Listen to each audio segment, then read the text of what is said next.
parfois, je trouve de l'inspiration pour mon business de coach formateur dans la vie réelle. Par exemple, là, je suis dans un hôtel, je suis dans un restaurant et je me dis, mais waouh! C'est-à-dire qu'un jour, il y a quelqu'un qui a emprunté des millions d'euros pour créer cet hôtel, qui a des salariés, qui a acheté ses tasses, qui prépare à manger. Et ça me paraît tellement complexe comme business que je me dis, mais waouh! En fait, s'il y a quelqu'un qui a pu créer tout ça, pourquoi je pourrais pas créer quelque chose de grand aussi, de puissant, qui a un grand impact? Et ça m'aide à voir les choses différemment. Parfois, l'un des problèmes quand on a un business en ligne, c'est qu'on a l'impression de voir petit.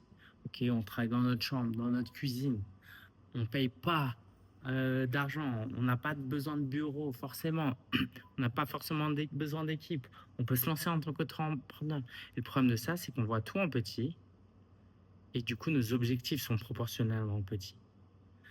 Parce que vous imaginez bien que quand on emprunte, je sais pas moi, ça coûte combien, 3 000 000, 5 000 000 pour construire tout ce complexe hôtelier. Après, on vise, beaucoup plus grand. Et ben, comment, même en tant que petit entrepreneur, depuis notre chambre, en investissant peu d'argent, on peut quand même voir les choses en grand et faire des grandes choses?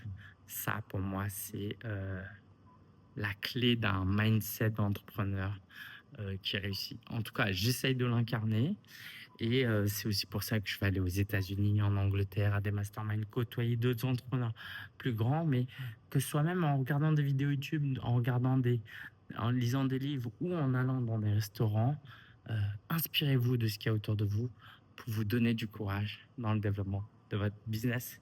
C'était Lingen, je vous dis à très bientôt pour une nouvelle vidéo et si vous n'êtes pas déjà abonné, abonnez-vous.